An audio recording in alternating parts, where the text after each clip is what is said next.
Hey guys, welcome back to the Five Borough Sports Podcast. This is Nick, and that's Pablo right over there to my right or left, whatever way you guys are looking at. And we're back for episode 6 of the Five Borough Sports Podcast, and we have a lot to recap of the Yankees game 1 and 2 of the ALCS, and the Mets game 1 and 2 of the NLCS. So we're gonna start right away with the Mets. They played game 1 and they lost it 6-0.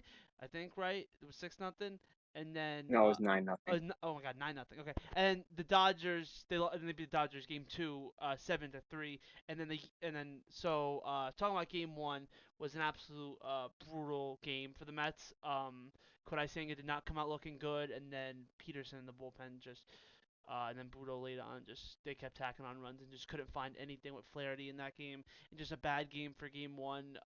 But just getting the nerves down, and everything for the Mets in that game and getting a feel of the championship series. Yeah, man. I mean, as much of a painful loss it was for the Mets, they lost a lot of momentum from the Philly series, especially that they had to take a flight to California.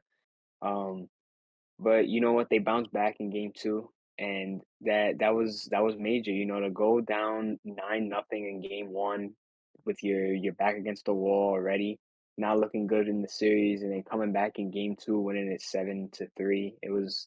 I think it was a good win for the Mets on Monday. Sorry. Yeah, Yeah, no, yeah, yeah. It was Sunday. Monday. But It was Monday? Okay. yeah, it was Monday. Game I'm a game one was little yeah. Game one was little Sunday. wobbly right now. I forgot today was Tuesday. Yep, and then so yeah, that was a 1 o'clock game was weird too, for people on the West Coast. People couldn't get out Yeah. of work and everything, and definitely weird. And hopefully they don't do it again for a championship series. They could have just played Yankees game 1 at 8 o'clock, and then they could have played it at 3 on the West Coast and started that game at 6 out here. So definitely weird. I feel like they're trying to split up times too much between the games. But it won't happen again. Because the next time they play in the same day, I think that it's it, the ones in City Field, so it will still be 3 hours back, so it's gonna be like, let's see, I believe the Yankees start at it'll be 2 four p.m. o'clock on Yeah, Wednesday. on Friday it'll be Wednesday. 2 p.m. in LA, but it's a Friday, so it's kind of a little different and probably gives people, a little more time. But I mean, like some people just can't get off work in general, like even they work overnight. So at least it's not like the World Series; it is just the championship series. So it's not like a game 6 or 7 where the series I feel like will be more important. But definitely some weird times. But with the West Coast and stuff, it's kind of weird. They should have probably just played. I guess they wanted to give another night game for the Yankees on in game 4. But yeah, besides the point, yeah, a huge win for the Mets. Manaya pitched really well. Vientos took that personal and hit the grand slam. Is the Mets the second grand slam of the playoffs? Yeah, Vientos took that personal, and like I was saying, it was the second grand slam for the Mets of the playoffs. Lindor had the one last series, and then Vientos is this one. So we've seen it like 4 grand slams this postseason. I've never seen that many grand slams in a postseason like that ever.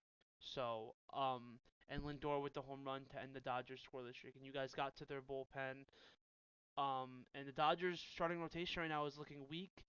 They're gonna have to have Bueller pitch a big game in Game 3, but besides the point in this game, the Mets just they came out and they got the win they needed to go home in for 3 games.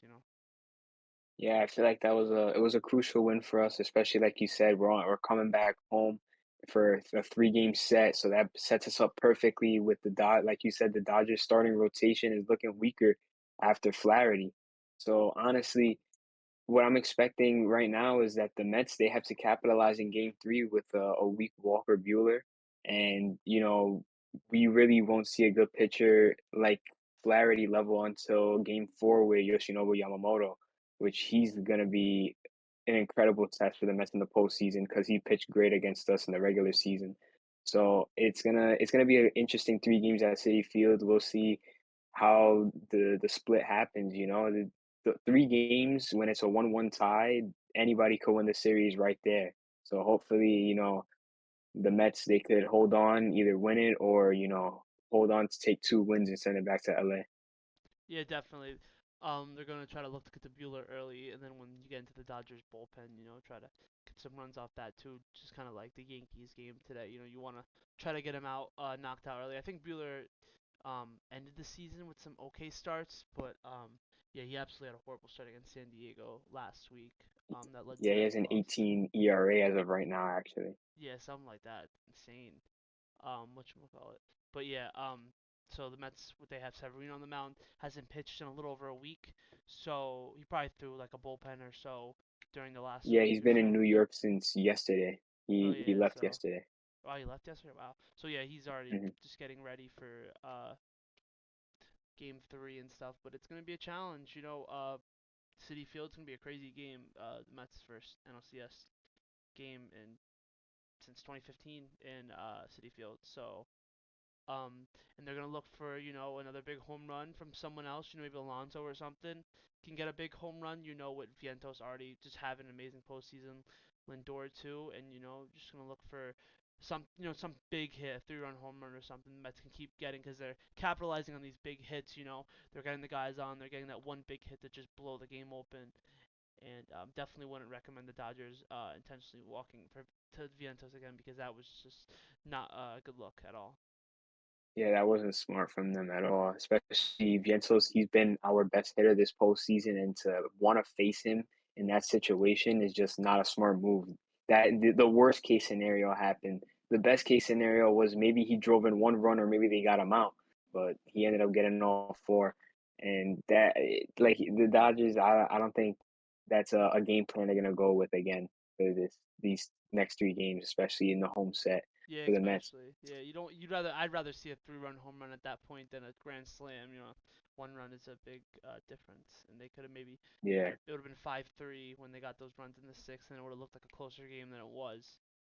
So, but yeah, Manaya pitched a great game. Matten got in a little bit of scary. We had that big double play as well, and then Stanek and Diaz. Diaz absolutely going through the heart of the Dodgers order, and what was it? It was Betts, He Teoscar, and Freeman. Yeah, Betts, Teoscar, Freeman. Yeah, Yeah, so he struck out all 3 of them. So that was a good look from Diaz after he's had some weird with a outings so far this postseason. mini heart attack. Yeah, Mini heart attack yesterday. pretty much. Hopefully, he doesn't have to point to the sky again anytime soon. But yeah, and then like you guys absolutely destroyed Landon Knack, so it's the Dodgers are gonna have to pitch another bullpen game, either game 5 or 6. If they unless they start this guy after being horrible. So it's gonna be a weird rest of the series for the Dodgers when they don't have the starting pitching at all right now, and that's the one thing Mets fans can be happy about is they actually have 4 starters that they can go to. So so yeah, for game 3, it's Bueller versus Severino, and are you think we're gonna see McNeil at all in the lineup eventually? Uh, I think he will definitely get a few plate appearances coming into the game. I don't think he will start, honestly, Hmm. but he's definitely gonna get a few plate appearances. He may even get a defensive play in there, maybe, especially in City Field. Yeah, I was just because um I know they've like Winker. I don't has he not had the best start to the series so far with the Dodgers, especially with that run in the first game where he ran out. And he didn't keep running. And if he kept running, he would have got the third easily. He just stopped for some reason. I guess he was just Yeah, it trying was to look where weird. the ball was coming in. But yeah, I don't know if they're JD's probably gonna get start one of these games, but there's mostly righties on the Dodgers, so if they're gonna keep going, I feel like maybe you have to give JD a chance eventually, depending on matchups. I don't know if he's good against Bueller or not. If he's faced him a lot, he is 0 for 3, and Winker is 4 for 15 with 2 home runs. And That's pretty good, actually. Alonso has 4 home runs, batting 357 against him. So yeah, we can see a big game from him tomorrow. Lindor with a 2-run home run off. So the Mets are batting 263 with an 893 OPS off Walker Bueller as a total as a team in whole. So I think tomorrow is going to be like a high scoring game from both sides. I feel like Sevy's going to give up 3 or 4 runs, and Bueller same like 4 runs, and then the bullpen. So I could see tomorrow's game being like a 7-6, 7-5 game, either or whoever wins it. But I can see the Mets winning this game and taking control over Bueller and everything, and putting the nail in the I, coffin for the next two after that City Field. yeah, honestly, I feel like tomorrow the Mets' unsung hero could be Starling Marte. I mean, the guy, he's hot in the playoffs, Yeah, but nobody really talks about him. And I think tomorrow is the day that we finally get to see some headlines on Starling Marte. I yeah, think he'll hit a yeah, home run tomorrow, 100%. yeah. He just had a three-hit game, so in City Field, first time the Mets being back in a week. So after having a little bit of a break and going out to LA, it's gonna be a fun game, man. It's gonna be a good game tomorrow. It's the only game on tomorrow, so the Mets are looking to win it. And like I said, um, some good numbers against Bueller. And Severino's numbers against the Dodgers, I don't think are too hot. When he was on the Yankees, has killed him too. So, but they have like Kiermaier, who he's been like good against. He's faced him a lot, Kiermaier's, but he's not gonna play. So unless they start him in center field, which he got one at bat. They might actually start him. He started yesterday. Oh, he did. Yeah, Oh, wow. Well, how long was he in the game for? Was he in it not for long or? I don't think so. Oh no, he didn't. He came in the game on Sunday, and then yesterday he didn't play. But I don't know if Oh, they he went. didn't play yesterday. Yeah, Pages played yesterday and went 1 for 4. So I don't know if they haven't started him at all. I don't think they probably won't start him. So that's really the only guy that's really too experienced. I mean, Mookie Betts is really good against Severino, so that's someone to look out for. And coming back to uh, did he play at all in City Field at all this year, Mookie Betts, or no? He was hurt. 'Cause I know he got hurt for a I long don't I don't time. remember him playing in City Field. I think he played when Yeah, we he did. played the Dodgers in LA. Yeah, he played. He He did played both play? series. Yeah, I don't think he was hurt. Yeah, he got hurt like 2 weeks later. Was out from like mid June to beginning of August, and you guys played him like May 28th around that time. So um, but yeah, I mean it's different. They destroyed you guys in the regular season series, but it's the playoffs, so it's gonna be different. You guys did good in LA. They did good in City Field. I can see the series kind of being like the the road team's gonna do better. I can see like the Dodgers taking 2 out of 3 in City Field, and then the Mets going back sweeping in LA. I feel like the Mets played really good baseball last game in LA, the one that they won, and they can build off that in LA maybe, and which is with the hotter weather and everything. Um, so definitely, uh, I feel like this is gonna be more like a road uh, series, like wins and stuff. So, but yeah, so moving on from the Mets, they are tied 1-1 in Game 3s tomorrow. We're gonna go over to the Bronx, the Yankees, as tonight they took a 2-0 series lead over Cleveland. And it has been just an insane series so far. Very, very weird. Um, they have played some weird baseball, the Yankees, but they're winning and they're not getting those hits with runners in scoring position. Today was a little bit better. They didn't leave too many guys on base. They had those doubles down the line. But go back to the game one. We'll talk about that one first. The Yankees went 5-2. Rodon absolutely shuts them out. Such a bounce back start from the one against the Royals last week. Uh, just looked so much locked in, and actually looks like like he's being a little more not as crazy on the mound, and it's good to have fun. But Rodon with a really good start. Cobb is now off the roster. He got hurt, so they're gonna have to probably go to a bullpen game eventually in this series if it goes longer and goes the distance. So the bullpen did shut down the Yankees a little bit. They got to see Sobrowski yesterday. They got to see some of the decent guys, and the Guardians are just struggling. They're getting guys on, and they can't get those runs in like they did against the Tigers. But they got that 3-run home run, that grand slam. They had that inning where they got the runners on, and they couldn't. They could capitalize against the Guardians, right? Or with the Tigers, but they can't capitalize against the Yankees when they get these guys on. The Yankees bullpen is absolutely so good right now. It's so hard for Cleveland to get any type of runs. And it seems like the Yankees, they could just go into Cleveland and take these 2 games with ease, honestly. You know, the Guardians are just not playing their type of baseball. They're not playing like the Guardians we saw when they had to come back against Detroit and win games 4 and 5. They're not playing like the Guardians that we saw in the regular season that won 90 plus games. They're playing like the Guardians right out of the movie Major League, and they're just not playing good baseball. It's like a little league team the Yankees are playing up against, in my opinion. And their bullpen has just not been lights out like they have been. Their starters can't compete with these Yankee hitters. I don't know. I don't know what I've been watching, honestly, to be honest. I feel like it's a one-sided game every time I turn on the game with this Yankees Guardians series. Yeah, especially the Yankees aren't playing their best baseball. Like Wells is struggling right now, and Jazz, they are just not on their A game. Jazz had some bad plays tonight, but especially the Yankees aren't 100% right now. They have a little bit of holes in their team. You know, Cole has had two iffy starts out of his three postseason starts, and this was their night to win it because Cole is going to look better in his second start like he did against Kansas City. I feel like he's just kind of getting used to their offense, and then when he goes to face them the next game, he's going to have an even better start. So it's kind of like they missed the opportunity against Cole tonight. They had the bases loaded with no outs, and got two runs, which was not good at all. For the Guardians, they could have tied the game there. They had the moments to capitalize and couldn't capitalize, but they dropped the pop up. It's a free out, and the Yankees got a run off that. They had a bobble in right field on the Rizzo double. Um, Volpe, this was later in the game, but Volpe got a hit, and the right fielder Will Brennan had a good slide earlier in the game, but he slides again and does not catch the ball.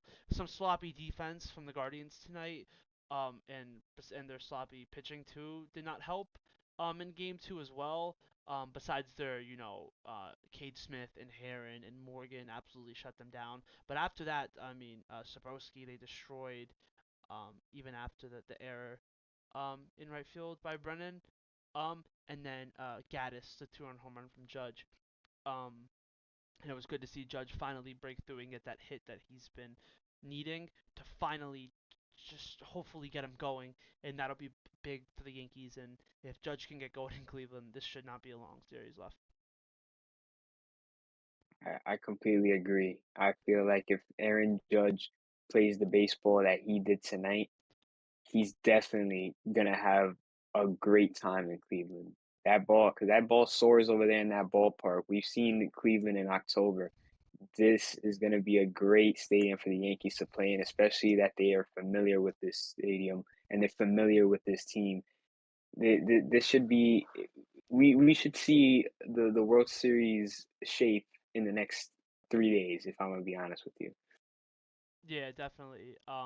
Especially from the American League side. Um, if the Yankees can keep playing like this and the Guardians keep playing this bad of baseball. Ramirez had the home run at the end of the game. Someone finally got to Weaver. Weaver looked burnt out, even though he did look good tonight. He just looked burnt out. He's played every playoff game, and I kind of didn't want them to go to him with a four-run lead, but I understand why they did. You know, he's a closer, and it's a playoff game, and four-run lead is bases loaded in one swing will tie the game. So and Bybee getting pulled was a little questionable, in my opinion. Yes, can he pitch now in Game 4? 100%. He could pitch in Game 3 if he even wanted to. 39 pitches, that's basically That 14 is more. basically a guy coming out of the bullpen. Yeah, literally. Like, Tommy Kahnle threw that much tonight. Like, he could literally pitch on Wednesday if they wanted him to. But they're obviously not gonna. I feel like they're gonna save him for Game 4. But now, if he pitches Game 4, he can't. He can pitch Game 7 maybe on how many pitches if they even make it to that 4 day Maybe rest. even 70 max. Yeah. So it's looking like the Guardians are gonna have to use their bullpen a lot in this series if they really want to win this series. And I mean, their bullpen is good enough for it, but the Yankees are gonna start to see these guys, and they're gonna get to Smith or Heron or Morgan, one of them three at least once, and they still have to face Class A yet. They have not faced Class A yet, so he probably will come in on uh, Thursday, no matter what the score is in that game. But it's looking like also too Rizzo's gonna go up to the 4 spot. They're gonna bat him fourth and move Wells down to the eighth. I don't think they're gonna move anything else around the lineup because they like the righty lefty. They like the pattern. It's kind of hard for a manager to manage how you use the pitchers and everything when you have just splits down the whole entire lineup. So um, and also I want to talk about too Jazz getting caught stealing. Not even just picked off. Not even just that, but the one thing that really made me mad about what Jazz did tonight is when he ran in front of Volpe. On Volpe, that was Volpe's ball to get, and he literally just runs in front of it and absolutely misses the ball or bobbles the ball, and they didn't give him an error, which was kind of weird because I guess they thought they couldn't throw him out. But still, no matter what, that's Volpe's ball to get. That's the shortstop's ball, and it's the third time he's done that this postseason. So he's just playing so over his head. He had that double, which was good. Finally, was able to get that hit since the second game 3 games without a hit. So it was good that he was able to get that double tonight. But still, Chisholm has to play better. His defense has been decent. Besides that, him running in front of Volpe so much, going to his right. But there's some stuff in the Yankees game they do need to work on if they do want to win the World Series, and they, you know, like they can destroy like someone if the Yankees can play just a tad better, because that's how good the Yankees are with their starting pitching, and if Rodon can pitch like this and Cole, but definitely won't be easy no matter who they play if they make the World Series.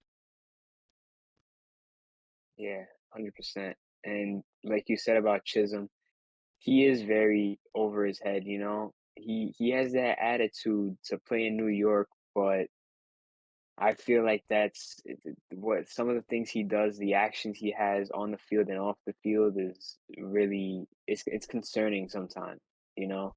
And especially that you said he made that error today. Well, wasn't counted as an error, but maybe could have been called one. That's a little concerning, you know. Just a few alarms, but it's one thing. I think they'll be fine for now. There was definitely talks with Jazz after the game to discuss that, but we'll see. You know, hopefully he realizes, hey, this is a team. You know, Yeah. I'm not just one guy. Yeah, definitely. Jazz definitely this is his first postseason. He's got a little, he needs to learn a little bit, especially if this he wants to win his first post ever being in the postseason. But the Yankees just played like it was a weird game tonight. They played in the first 4 innings was like, what are they playing like this for? But once the bullpen came in, I feel like the offense started to play better. Later in the game and started to work good at bats against the Guardians bullpen, even though some innings they really couldn't get anything off. Like Morgan had a 6 pitch inning, Heron to shut us down. These guys, but the Yankees just overall tonight after that and the bullpen came in and Holmes getting out of that bases loaded jam with 1 out and only managing to let them get 2 runs was huge and not let them take the lead or tie the game and then us to be able to get more runs on the Rizzo double. And also I wanted to say Verdugo too. Great at bats tonight. That big double to get that second run for us, and then a walk as well. And I just played great defense. Volpe too, a multi-hit game. Volpe's been playing so good for us. Hasn't had any extra base hits yet, but he's just playing great defense when he's gotten the ball, which he hasn't really had too many opportunities. I think in this game maybe he's had like today he had maybe like 2 opportunities. Let me see. In the first game, he had like none, maybe one. The first play of the game. Yeah, no, he really didn't have much today.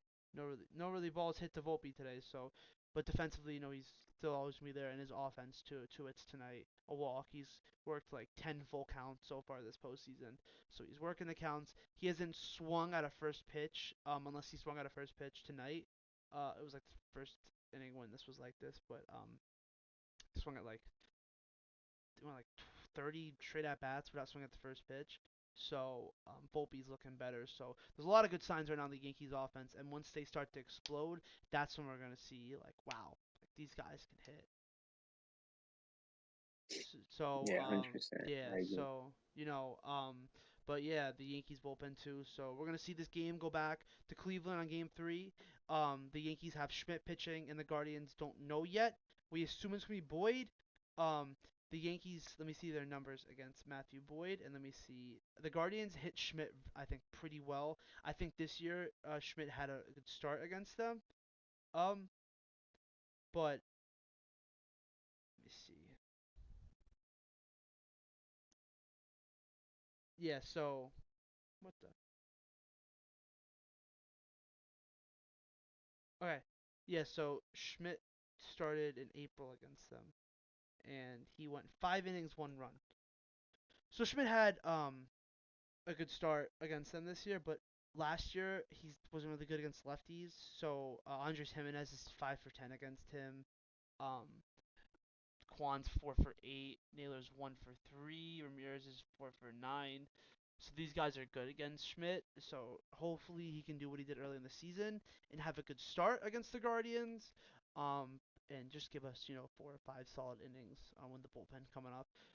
Rest, we're not looking for anything too crazy. We're looking for just a good start at a Clark Schmidt on Thursday. And then the Yankees against Matthew Boyd. Let me see right now. I think they've hit him sometimes. Um, so they're 8 for 33, all the hitters combined did. Judge has a home run, and so does Soto. So a 242 average with 859 OPS. We haven't really faced him that much. We faced him this year, and he pitched 5 and a third with 3 earned runs. So we faced him this year in August.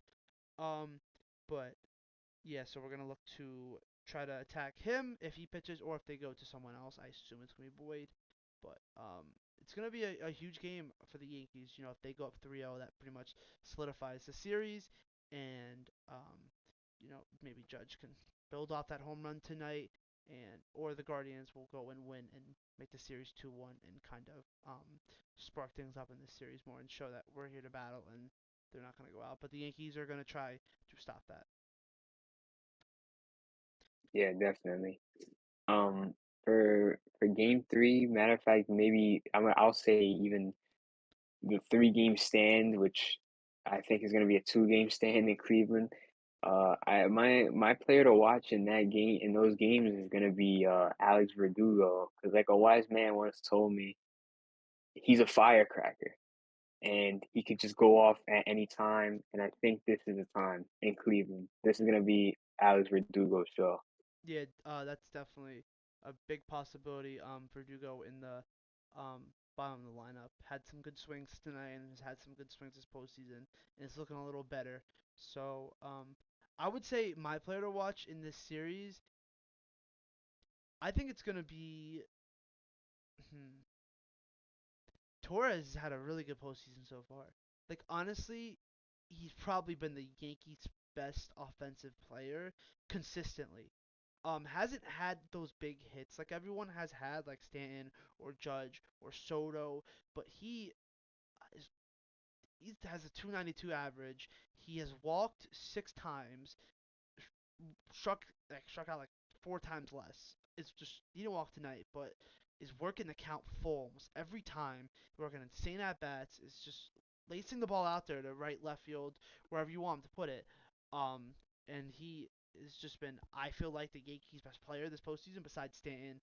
We know Stanton went off. Those other games.